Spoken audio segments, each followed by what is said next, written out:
በየቤታችሁ ሆናችሁ ይህን ልዩ የፋሲካ በዓል የምትከታተሉ ተመልካቾቻችን በሙሉ እንኳን ለፋሲካ በዓል በሰላም አደረሳችሁ እንላለን። ዛሬ ምን እንብላ የሚለው ዝግጅታችን ከዚህ ቀደም እዚህ ቦታ ተገኝተን እናቃለን። ወይ የመጥበሻ ቅጠሉ ደስ ሲል ዛሬ እንግዲህ የምንገኘው ስኩል ኦፍ ካኔን ውስጥ ትምህርት ቤት ውስጥ ነው። ምን እንብላ የሚለውን ፕሮግራማችንን ለማካሄድ ነው። ልዩ ፕሮግራም የፋሲካ በዓል ፕሮግራምን ነው እዚህ የምናካሄደው።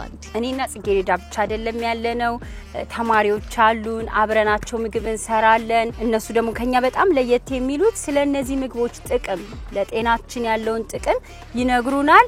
አሁን እነሱን ወደዚህ እንጋብዛቸዋለን። እነሱ ወደዚህ እስኪመጡ ድረስ ግን አንድ ሙዚቃ እንጋብዛቸው። ሰላም ውድ ተማሪዎችና ቤተሰቦች፣ ስሜ ማርካን አዲስ ይባላል። ካኔን ትምህርት ቤት ተማሪዎች ከኢትዮጵስ ጋር በመሆን ምን እንብላ በሚል መነሻ ሐሳብ በቀላሉ በቤታችንና በአካባቢያችን ሊገኙ ከሚችሉ ነገሮች የተመጣጠነ ምግብ ማዘጋጀት እንደምንችል የሚያሳዩ ጥሩ አስተማሪ ዝግጅቶችን አዘጋጅተናል። እንድትከታተሉን ጋብዛለሁ። ስሜ ሪያን ሀጂ ይባላል። ዛሬ ስለተመጣጠነ ምግብ አጭር የሆነ ገለጻ አደርግላችኋለሁ። በመጀመሪያ ግን ምግብ ማለት ከመሰረታዊ ነገሮች ውስጥ አንዱ ሆኖ የሚበላ ሆኖ ለሰውነታችን ጥቅም የሚሰጡ ናቸው። የተመጣጠነ ምግብ ማለት ደግሞ ስድስቱንም አልሚ ምግቦች በውስጡ ያዘ ማለትም ካርቦሃይድሬትን፣ ፕሮቲንን፣ ቫይታሚንን፣ ሊፒዶችና ስቦችን፣ ማዕድናትንና ውሃን በውስጡ ያካተተ ነው። የተመጣጠኑ ምግቦች ለአሰራር ቀላል፣ ብዙ ወጪ የማይጠይቁና በቤታችን እንዲሁም በአካባቢያችን ልናገኛቸው የምንችላቸው ናቸው። የተመጣጠነ ምግብን ሁሉም በእድሜ ክልል ያለው ሰው መመገብ ያለበት ሲሆን ለምሳሌ ህፃናት በጣም መመገብ አለባቸው። ብሩህ ብቁ እንዲሆኑ መመገብ አለባቸው የተመጣጠነ ምግብ ማለት ነው። ቅድም ከጠቀስኳቸው ንጥረ ነገሮች ውስጥ አንዱ ውሃ ነው። ጤነኛ ለመሆን በቀን ከ5 እስከ 8 ብርጭቆ ውሃ መጠጣት አለብን። ስላዳመጣችሁኝ አመሰግናለሁ። በጣም ጎበዝ። ኮኬት መረድ ይባላል። 5 የምግብ ምድቦች የሚባሉት ፍራፍሬዎች፣ አትክልቶች፣ ጥራጥሬ፣ ፕሮቲን እና የወተትና የወተት ተዋጽኦ ይባላሉ። ቀይ እንጀራ መመገብ በጣም ጥሩ ነው፣ ምክንያቱም በውስጡ አይረን ወይም ብረት ስላለው ለጤናችን ከፍተኛ ቦታን ይይዛል። እነዚህ ምግቦች በብዛት በሐኪሞች ደረጃ እንድንመገባቸው ይመረጣሉ። ስላዳመጣችሁ በእውነቱ እነ ማርካን የነገሩንን ነገር በደንብ አስበን ለጤናችን የሚጠቅመንን ነገር ማድረግ ይኖርብናል። ከነ ማርካን ጋር የነበረን ቆይታ ይሄን ይመስላል። ስለሰጣችሁ ማብራሪያ ከልብ እናመሰግናለን።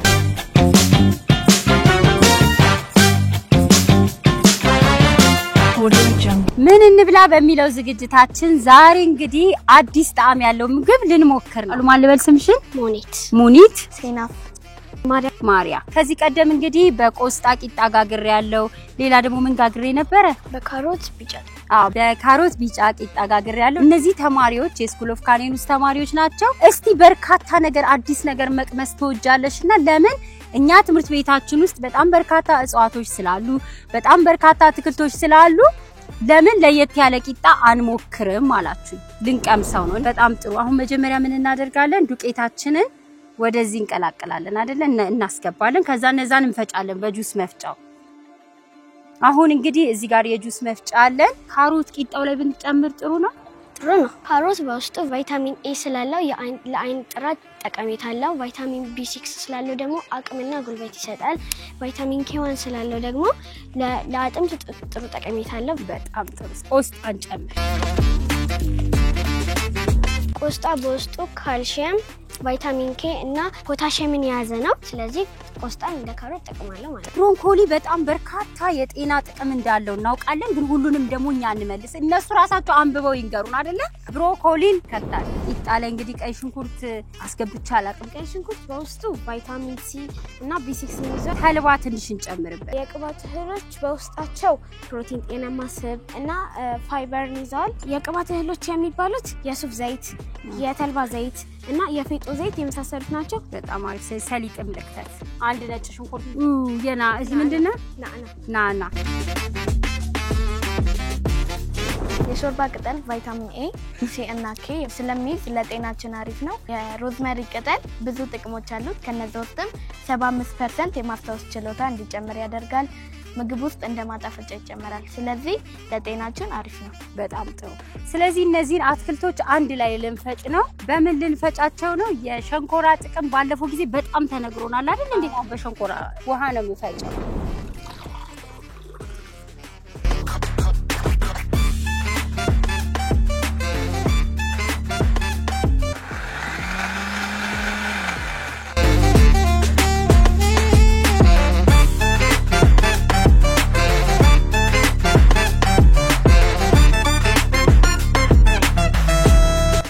አሁን ይሄንን እናቦካበታለን።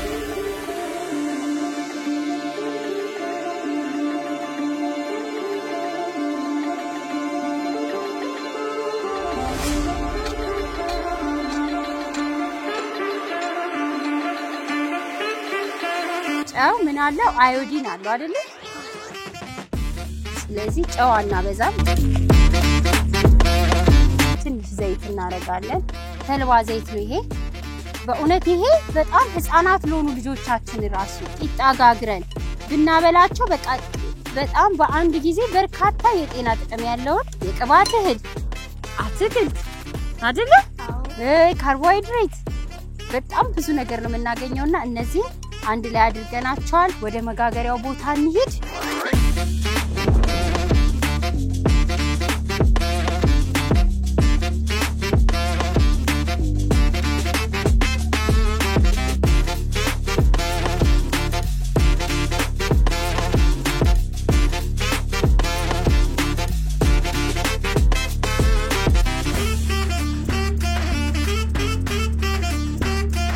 አሁን ለከተው ፍም ነው። እንኳን ለትንሳኤ በዓል በሰላም አደረሳችሁ እንላለን። ፕሮግራማችን ይቀጥላል።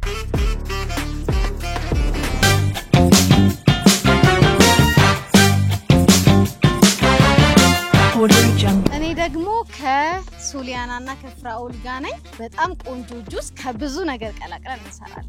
የአናናስ ጥቅሞች የተለያዩ ቫይታሚን ሲዎች፣ ውሃ፣ የተለያዩ ሚኒራሎች በውስጡ ይገኛሉ። ለምሳሌ አናናስ ስንመገብ የራሳችንን ሙዳችንን ይጨምራል ስንል ስሜታችንን ይጨምራል፣ ደስተኛ እንሆናለን፣ ኮንፊደንስም ይኖረናል። በመቀጠል ደግሞ ሰላጣ ትጨምራለሽ። ሰላጣ ጁስ ውስጥ ይጨመራል? አዎ። እኔ ቀምሼ አላውቅም።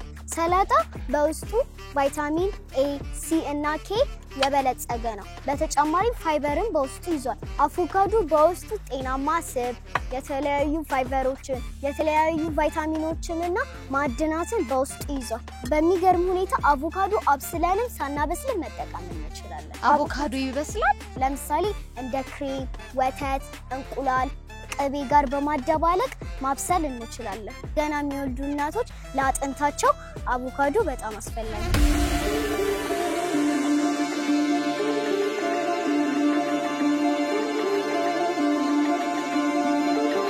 በጣም አመሰግናለሁ። እሺ አሁን ሜንትና ናና እንጨምርበት። ሜንትና ናና አያበላሽብንም? አያበላሽብንም። እሺ ሜንት ለምግብ ማፈጨት ከፍተኛ ጥቅም አለው እና ለቆዳ ጥራትና ለስላሴ ይጠቅማል።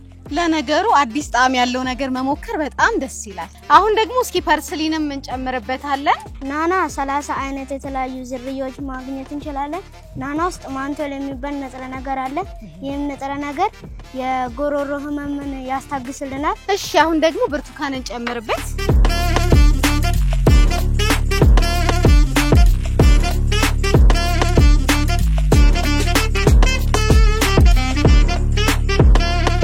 ሽንኩርት በጣም ብዙ የጤና ጥቅሞች አሉት። ስለዚህ እስኪ 1-2 ፍሬ ነጭ ሽንኩርት ልጨምርበት። ማራችንን እንጨምራለን።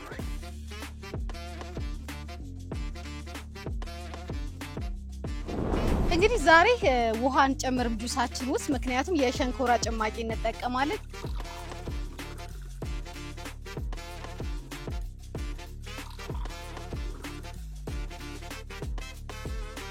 አሁን እንፈጫለን። ጁሳችንን ለመቅመስ በጣም ቸኩያለሁ።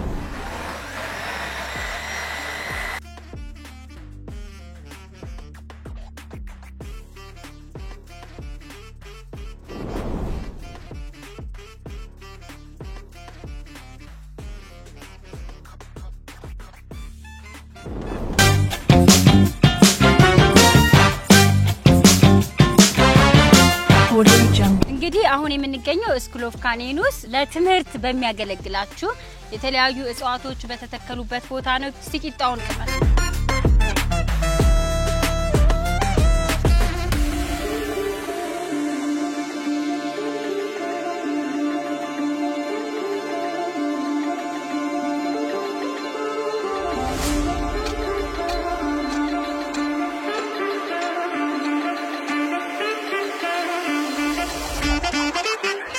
ይጣፍጣል።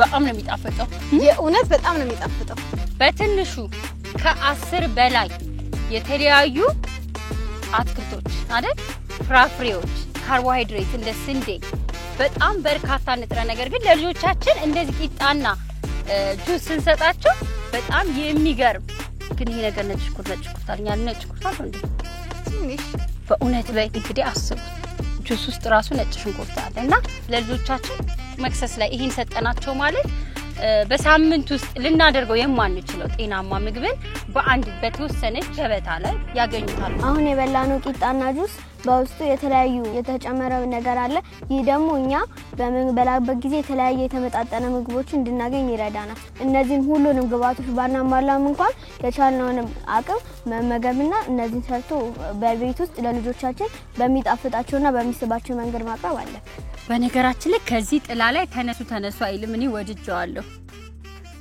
ስሜት ተክሉ ይባላል የተጠለልንበት ጥላ ሸንኮራ ነውና ሸንኮራ ለብዙ ነገሮች ይላልም በስኳር መልክም ሰርተን በጁስ መልክም መጠጣት እንችላለን ዛሬ በጣም የሚገርመው ምን እንብላ የሚለው ዝግጅታችን ለየት ባለ መልኩ በጣም ገጠር ውስጥ ያለን ሁሉ አይነት ነው የተሰማን ግን ትምህርት ቤት ውስጥ ነው ያለነውና ትምህርት ቤቱ ግቢ ውስጥ ሳይሆን ከትምህርት ቤቱ አጠገብ ተማሪዎች በተግባር እርሻዎችን ያዩ እጽዋቶችን ያዩ እድገታቸውን ያዩ እየተከታተሉ የሚማሩበት ቦታ ላይ ነውና ያለነው ከዛ ደግሞ ወስደን የሰራነው ጁስም ቂጣም በጣም ጣፋጭ ነበረ በጣም ነው እናመሰግነው ጽጌሬዳ እውነት ከዚህ ተነሱ ይላል አይለም አንዲ በጣም ደስ የሚል ቦታ ነው ስኩል ኦፍ ካኔኑስን በጣም እናመሰግናለን በጣም የሚሰሩት ስራ በጣም የሚደንቅ ነው በጣም ጥሩ ምግብ ነበር የበላነው የጠጣነው ጁስም በጣም ቆንጆ ነበር በጣም እናመሰግናለን እኛም ደግሞ ይህን ልዩ የፋሲካ በዓል ፕሮግራማችንን ከእናንተ ጋር ጊዜያችሁን መስዋዕት አድርጋችሁ አብራችሁን እየሰራችሁ አንብባችሁ ተዘጋጅታችሁ መጣችሁ ከኛ ጋር ጥሩ ጊዜ እንድናሳልፍ ለሌላው አርአያ የሚሆን ለሌላው ትምህርት የሚሆን ስራ እንድንሰራ ስላገዛችሁ ይህን ፕሮግራም በሚከታተሉ ተመልካቾቻችን ስም ሁላችሁንም ከልብ እናመሰግናለን ፕሮግራማችን ይቀጥላል መልካም የትንሳኤ በዓል ይሁንላችሁ